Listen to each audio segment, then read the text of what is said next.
আমি আমার স্ত্রী নীলাকে সন্দেহ করি, কিন্তু কোনো প্রমাণ পাচ্ছি না। তাই বাসায় সিসি ক্যামেরা লাগিয়েছি। ব্যাপারটা শুনতে খুব অদ্ভুত লাগছে, কিন্তু তাও আমাকে পরিবারের জন্য এটা করতে হচ্ছে।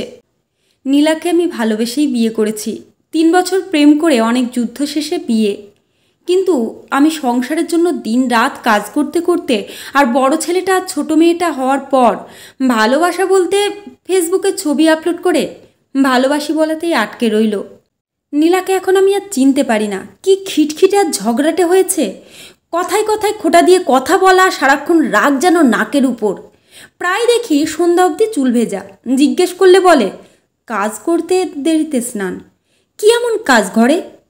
মা বাবা আর 2টা বাচ্চা। ভাব এমন যেন মায়েদের মতো 15-20 জনের কাজ করছে। কোনো কাজ ঠিক মতো করে না। একটা জিনিস পাওয়া যায় না।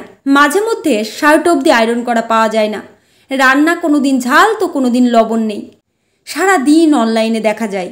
জিজ্ঞেস করলে বলে একবার হয়তো ঢুকি আর অফ করা হয় না। তাই আমার সন্দেহ লাগে।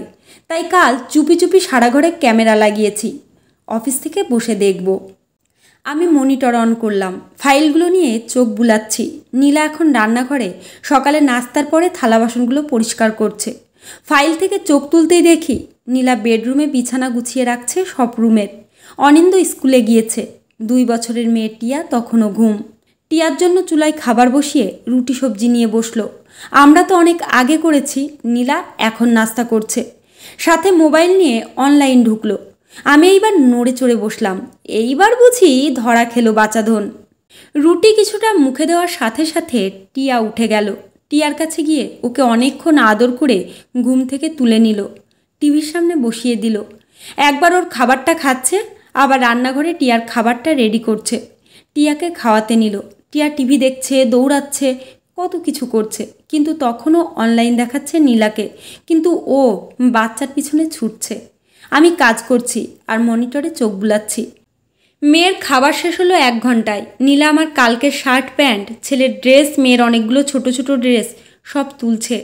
বাথরুমে নিয়ে সব সাবান পানিতে রেখে আবার রান্নাঘরে। ফ্রিজ থেকে মাছ মাংস নামিয়ে মাকে বলল তরকারি কেটে দিতে। ভাত আর টিয়ার জন্য খিচুড়ি তুলে দিয়ে একটা কাপড় নিয়ে ঘরে সব ফার্নিচার পরিষ্কার করছে। তখনও অনলাইন শো করছে নীলাকে। মোবাইলে চোখ গেলে এসে ডাটা অফ করে। কাজ করছে, আবার রান্নাঘরে গিয়ে রান্না দেখছে। চুলার একদিকে তরকারি দিল খুব দ্রুত, আবার পেঁয়াজ কেটে চুলায় দিচ্ছে, আবার মাংস কাটছে। তখন বাবা এসে বলল চা দাও তো একটু কড়া করে, আর একটু নাস্তা দাও। নীলা চুলায় তরকারি নাড়ছে, আবার বাবাকে খাবার দিচ্ছে। নীলা আবার ছুটছে টিয়ার পিছনে, ফ্রুটস খাওয়াচ্ছে। এরপর বাথরুমে গিয়ে কাপড় সব ধুয়ে শুকাতে দিল। নীলা পুরো ভিজে গিয়েছে, কিন্তু স্নান করেনি। এত দ্রুত কাজ করছে কেন? নীলা রান্না শেষ করে সব গুছিয়ে ফেলেছে। তখন মা এসে বলল বেগুন ভর্তা করো তো শুটকি দিয়ে। নীলা মায়ের দিকে তাকিয়ে রইল, কিন্তু কোনো কিছু বলল না। হঠাৎ আমার ব্যাপারটা চোখে লাগলো। নীলার রাগও দেখালো না। এইটা হয়তো প্রতিদিন চলতে চলতে নীলার রাগ হয়তো আগে করতো, এখন থেতো হয়ে গেছে। অসহায় লাগছে। নীলা আবার মেয়ের খাবার নিয়ে ছুটছে। কি দুষ্টুমি! যখন খাচ্ছে না তখন একটা থাপ্পড় দিল। তখন মা এসে নীলাকে উল্টো বকা দিয়ে টিয়াকে নিয়ে গেল। খাবার রয়ে গেল। নীলা একটু চা খেতে নিল। তখন টিয়া আবার কান্না, ওকে ঘুম পাড়িয়ে দিল। নীলা চুলায় বেগুন আর শুটকি দিয়ে ঘর ঝাড়ু দিচ্ছে। তখন অনিন্দকে স্কুল থেকে নিয়ে এলো বাবা। অনিন্দ এসে শুরু করলো দুষ্টুমি। নীলা অনিন্দ আর টিয়াকে স্নান করাতে নিল, যেন যুদ্ধ করছে। আবার এইদিকে রান্নাঘরে ভর্তার জন্য দেয়া বেগুন প্রায় পুড়ে গেছে। নীলা ঘর মুছতে নিল। রান্নাঘরে গিয়ে ভর্তা করছে, আবার ঘর মুছছে। বাচ্চাগুলো টিভি দেখা নিয়ে মারামারি করছে। নীলার পরিষ্কার করা ঘরে আবার ময়লা করছে। নীলা ওদের বকাবকি করছে। বাসায় থাকলে আমি উল্টা নীলাকেই বকা দিই ওদের কিছু বললে। অদ্ভুত ব্যাপার, এখন আমার স্বাভাবিক লাগছে। নীলার জায়গায় আমি হলে আরও বেশি রাগ করতাম মনে হচ্ছে।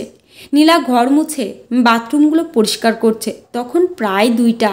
বাবা ভাত চেয়ে যাচ্ছে, মা কিন্তু টিভি দেখছে। তখন নীলাকে ক্লান্ত লাগছে। নীলা 1 গ্লাস পানি খেয়ে আবার রান্নাঘরে গিয়ে ভাত তরকারি সব এনে টেবিলে রাখলো। বাচ্চাদের জন্য খাবার নিচ্ছে। বাবা চিৎকার করছে, ভাত দিয়েছ, পানি কে দেবে? গলায় ভাত আটকিয়ে মারতে চাও নাকি? আগে পানি দেবে। নীলা আবার দৌড়ে এসে ফিল্টার থেকে পানি নিয়ে দিল। এটা তো বাবাও করতে পারতো। আমার এবার কেমন যেন লাগছে বুকে। আমি কি করি কখনো এই কাজটা? নীলা টিয়াকে খাওয়াচ্ছে। অনিন্দকে বাবা মায়ের সাথে খেতে দিলেও ও খাচ্ছে না।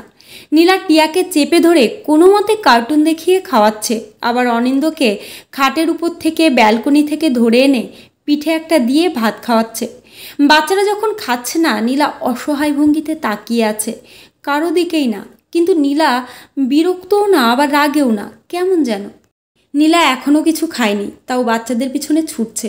তখন মা বাবা নীলাকে আবার বকাবকি করছে, মাছে ঝাল বেশি হয়েছে, ভাত আর একটু ফোটাতে পারো না, শক্ত থেকে যায়। বেগুন ভর্তায় তো লবণের ছিটে ফোটা নাই। সারা দিন কোনো কাজ নাই, টিভি দেখো, মোবাইল চালাও, আর দুইটা রান্না আর কি। খাওয়ার সময় যদি ঠিকমতো খেতে না পারি কেমন লাগে?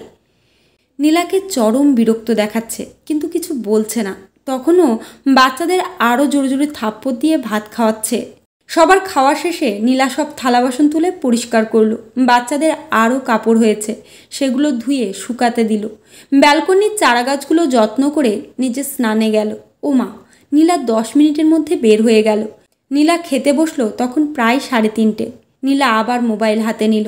কিছুক্ষণ ফেসবুক চালিয়ে ওর মায়ের সাথে কথা বলছে।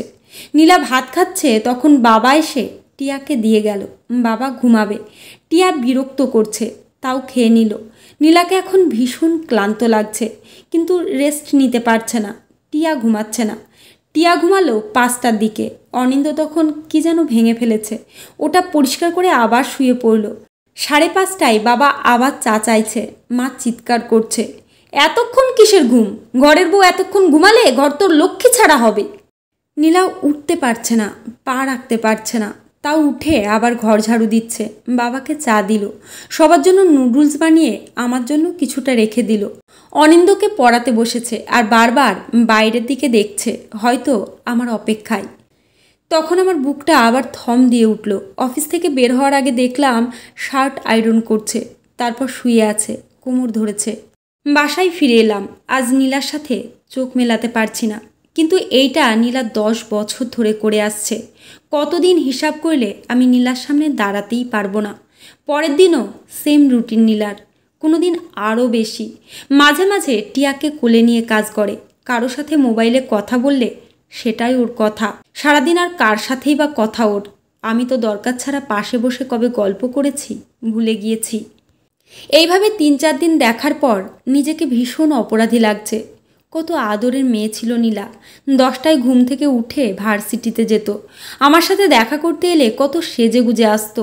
অনেক লম্বা চুল ছিল, যত্ন করতো। আর এখন আমার ঘর, আমার সন্তানদের জন্য তো কোনো শখও নেই, আর আমি ওকে ভালোবাসতেই ভুলে গেছি। তখন আমার কলিগ শফিক সাহেব এলো। ওনাকে বললাম, শফিক ভাই, আপনার মিসেস তো জব করে, ঘরের কাজ, বাচ্চা, আপনার মা বাবাকে কে দেখে? আমার মিসেস অনেক করে ভাই। সকালে উঠে রান্নাটা করে আসে, 2টা কাজের মেয়ে আছে, একটা বাচ্চা দেখে আর একটা ছুটা কাজ করে। মা বাবার অসুখ বিসুখ হলে ঝামেলায় পড়ি, নার্স আনতে হয়। বাচ্চাটা সবই স্কুলে দিয়েছি, তার জন্য টিচার আছে। বললাম, কেমন বেতন তাদের? ওরে বাবা, সেটা বলেন না ভাই। ছুটা বুয়ার বেতন 2000 টাকা, পার্মানেন্টটা 5000 টাকা, টিচার 3000 টাকা, নার্স আনলে তো ডেইলি 1200 টাকা। আপনার তো ভাই সেসব খরচ নেই, সব একা মিসেসই করে ফেলে। আর আমরা ছুটির দিনে প্রায় ঘুরতে যাই। মিসেস সারা উইকেন্ডে কাজ করে রিল্যাক্স চাই, সেটাও একটা খরচ। তারপরও ভাই, মেয়েদের ধন্যবাদ দিতেই হয়। আমার মিসেস সারাদিন কাজ করে, আবার ঘরে এসে সব দিকে নজর। কাজের মেয়েটাকে আসলেই ধন্যবাদ, এত কিছু সামলায়। আমার নিজেকে এখন অপদার্থ মনে হচ্ছে।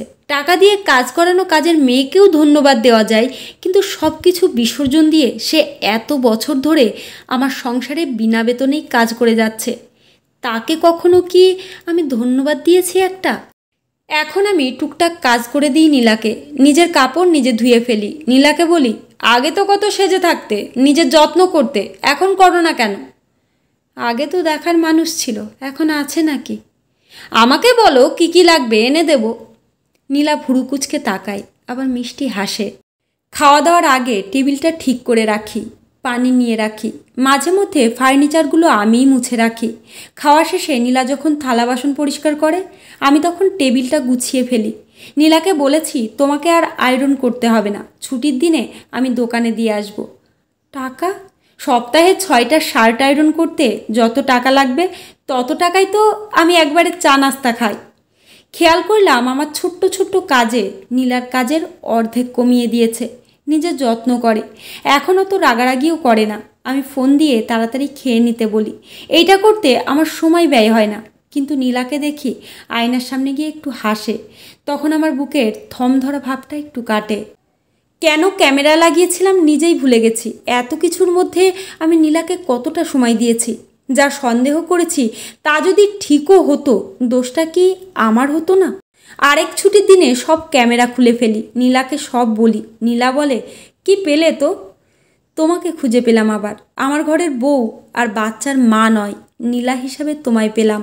ধন্যবাদ তোমাকে নীলা। কেন? এই যে এত কিছু করো আমাদের সংসারের জন্য। ধন্যবাদ তোমাকে আকাশ। আমার মতো হাজারো নীলা তো প্রতিটি ঘরেই আছে, যারা সবটা দিয়েও সামান্য ধন্যবাদ আশা রাখে না। কিন্তু তোমার মতো দেরিতে হলেও কয়জনে সেটা বুঝতে পারে বলো তো? তাই তা তোমাকে ধন্যবাদ হিসাবে জামদানি দেবো ভেবেছিলাম। তাহলে লাগবে না মনে হয়। ও মা, কেন লাগবে না? আর আমি তোমাকে ধন্যবাদ হিসেবে তিতা করলার রস খাওয়াবো কাল থেকে। তোমার পেট বেড়ে যাচ্ছে। এ মা, না না। নীলা তখন উচ্চস্বরে হেসে উঠল, ঠিক আগের প্রেমিকার মতো। ও তো প্রেমিকাই রয়ে গেছে, শুধু আমি প্রেমিক হতে ভুলে গেছি। নীলা হাসছে, তার সাথে হাসছে ঘরের দেওয়ালটা। ছবির ফ্রেমটা দেখি দুলে দুলে হাসছে। বারান্দায় সিল্কের পর্দাটা খুব জোরে জোরে বাতাসে দুলছে। বারান্দার নয়নতারা ফুলের গাছটা হাওয়ার ঝোঁকে হাসছে নীলার হাসির সাথে। লেখিকা দোলনা বড়ুয়া তৃষা, পাঠে ঝুমা ঘোষ বিশ্বাস।